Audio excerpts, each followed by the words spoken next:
Football season finally upon us. Scott Spreitzer here with Doug Upstone. We are DocSports.com. We are talking SEC football for the upcoming 2021 campaign. And a quick note before we jump into it, I'm very happy to be able to announce, along with Doug, that Doug Upstone and I are going to be doing an SEC weekly show. It's going to be every Wednesday night. You're going to be able to get our thoughts on that upcoming week of SEC, what took place the week before, and as always, from a betting perspective. So that's going to be something I'm really looking forward to doing with Doug.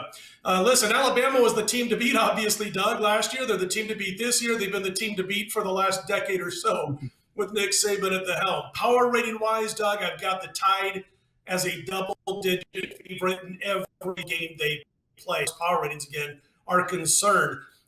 They should be undefeated heading into the SEC title game. The toughest game on the slate for Nick Saban's crew will be on October 9th when they play at Texas A&M. Having said that, Doug, if there is a team that you think can upend Bama's hopes to be the SEC champions, who would that team be? Well, I would put Texas A&M in the conversation, but I would have to go, and I'm certainly not alone in this feeling, Georgia, okay? And the Alabama, obviously they reload every year, but one of the things that's different, they lost so much offensive talent from last year, okay? And so they got a new quarterback in Bryce Young. They have a lot of guys to replace on the line, in the backfield. It's not like they don't have quality people to replace them with, but last year's team was, well, I guess you could say LSU and them were the two most prolific offenses we've seen in our lifetime.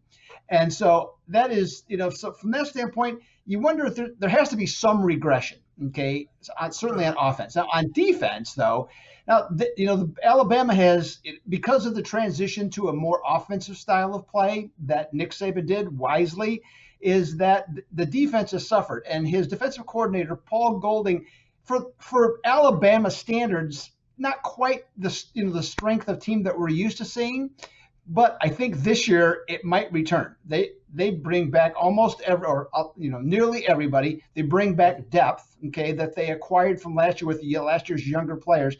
So this team's going to be loaded. I think the offense will carry them early, but the defense will carry them early. The offense will grow. Now, Texas A&M, Scott, they have a lot of things that you need. I mean, Jimbo Fisher has now a SEC players, okay, yeah, which, that can compete. He has, big people in the lines, speed all around the field. But two things he doesn't have. He only has one offensive lineman back, and he has no quarterback. Okay, he's got two choices at quarterback. One's a thrower, one's a runner. Obviously, in today's game, you want the thrower to establish himself. So that's, to me, the drawing point on them against them. Now, at home, College Station, hey, with an inexperienced quarterback for Alabama, anything can happen. We know that. The team that I think that can do it is Georgia. And I'm just going to say I really like this Georgia team, and I'm going to talk more about them when we get to some season win totals. But if there's only one team in my mind that truly can compete, and I mean, head to head, and that's Georgia.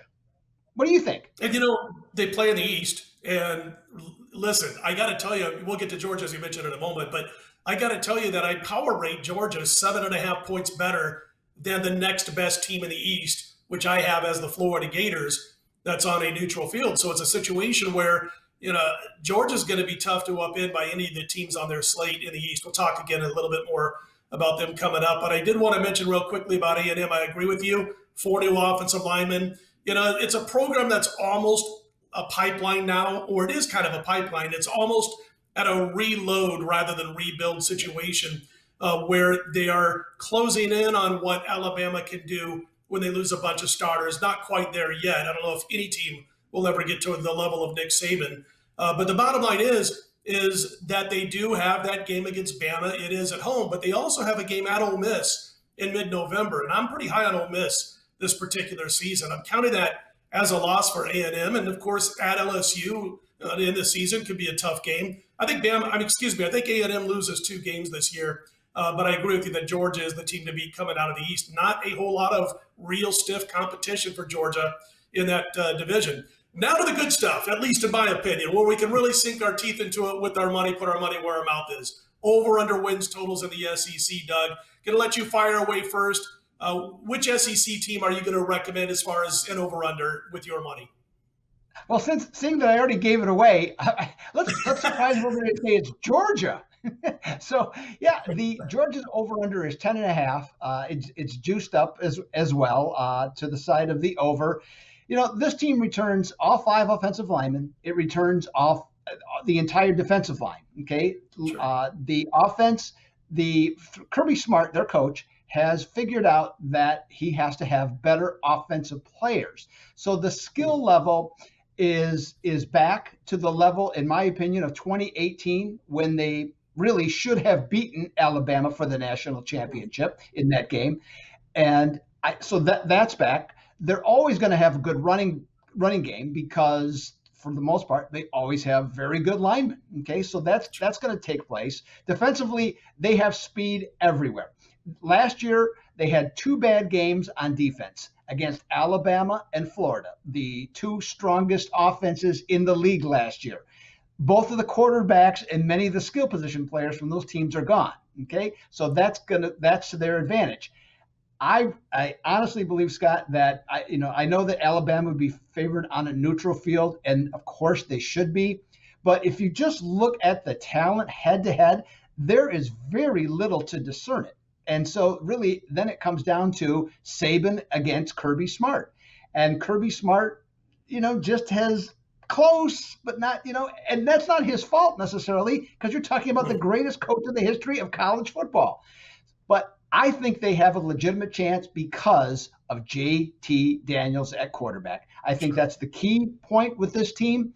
And it's easy to forget, JT Daniels was a blossoming star at USC. Okay, then he got hurt, and then everything kind of went against him. Ends up, in Athens, Georgia. But I think he is going to be a star with this team. And if anybody is going to take them down, take down Alabama, it's going to be Georgia. They have a very tough game. Their first game against Clemson, it's going to be September 4th, which is going to be the ABC game. I'm confident enough that they're favored. I believe it's by 4. Even if they lose that game, I say they run the table. So I'll take over 10.5 with the Georgia Bulldogs. Yeah, I think worst case scenario is 11-1. I'm with you. And they avoid Alabama, they avoid Texas A&M, and they avoid LSU on that schedule. How in the heck did they do that? They don't get any one of those 3 teams that they have to play. So like you're saying, if they do tackle Alabama, it'll be in the championship game of the conference, so it's a situation where, the schedule lays out before them. Go out there, beat Clemson. You might be 12-0 when you head to that SEC title game if you can get past the Tigers.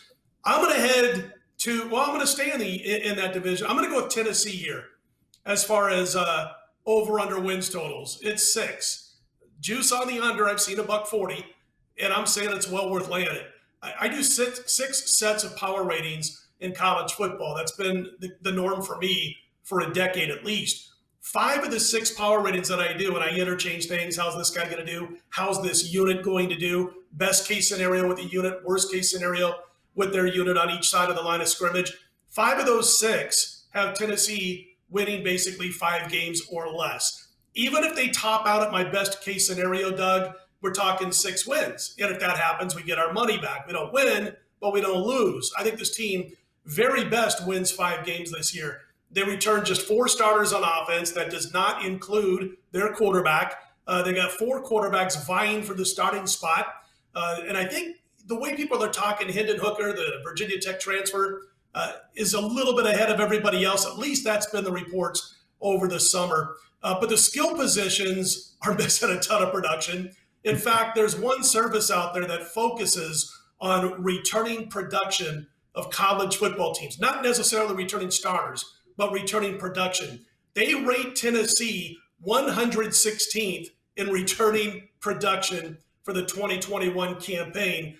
There, of course, was the horrible offseason that they had. Josh Heupel takes over at head coach. The grade is still out for me when it comes to Heupel, his true grade. He inherited not just a full cupboard, but a full kitchen, a full living room, and everything else when he took over for Scott Frost at Central Florida.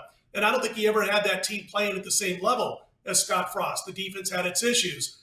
They're going to play an up-tempo brand of offense. They're going to see if it works in the SEC over the course of the season. It's going to take time to develop chemistry of the few returning starters and the reserves. It's going to take time to develop a starting quarterback. The defense returned 7, but the linebacking crew looks like it's going to be an experiment, at least in the first few games of the season. That's going to be a leak on this team. So listen, they open with Bowling Green, Pittsburgh, and Tennessee Tech. I think they go 2-1. I think they lose to Pitt, Doug. A 3-0 start is no guarantee. A loss to Pitt I have on the slate. I've got them going 1-6 in the SEC going into their final 2 games outside of the conference against South Alabama, and then the regular season finale back in the conference against Vandy. I do believe right now, at least, that they win those 2 games. And it comes up, when you add it all up, you throw it in the blender, I've got Tennessee going 5-7, and I really think that's best case scenario for this football program this year. Scott, couldn't agree more. You know, this team is coming off their worst season in 97 years. It's like we're talking about the Chicago Cubs, for God's sakes. You know, so it's been awful. I think Danny White's a good hire as the athletic director. I think the direction will improve, but as badly as they have been for this many years, you know, it's going to be a while. Okay, just plain and simple. So I agree with you on Heupel. You know, offense can move the ball. Defense, haven't seen much, okay, with the teams he's had with defense, with his recruits in particular. So I think that's a problem. I think the defense is going to be a disaster. I think the exodus of players, the only way I can describe it, Scott, that when actually he was hired, okay, so when this all happened, was from Caddyshack, the pool incident. Okay, that's the only thing I can equate it to, where everybody just got up and left. Okay, so that was the end of that. So I think this team is going to struggle. They have 4 road games. Let's see here. If memory serves me right, it's Missouri, Alabama, Kentucky, and Florida. So there's no wins there. They have Georgia at home. They have 7 other home games. That means they have to win all 7 other home games. Okay, not happening. Okay, Georgia is at best a 6-6. Like I said, we get our money back, or we get a winner, which I'm going with you on that one. We got a winner here with Tennessee under 6. And to tell you where my mind goes when you bring up Caddyshack, you know, my wife always says that, you know, she says to my daughter, she's been saying it for years, Dad's always going to take care of us financially, business-wise, all that kind of stuff. He's a good guy. This is her words, not mine. And that he's always going to do well for us. But the one issue is that he's got the sense of humor of a 12-year-old boy. All right, so as soon as you mentioned Caddyshack and the pool scene, you know, my mind automatically goes to Bill Murray eating Baby Ruth candy bars. So there you go. And we all know where that came from. If you don't, you got to watch Caddyshack, you know. Anyway, Doug and I on the same side of the equation when it comes to both Tennessee staying under, Georgia going over. And listen, I wanted to mention that $60 free account banner you might see on your screen. If you click on that link below this video, you will be able to get a free $60 account.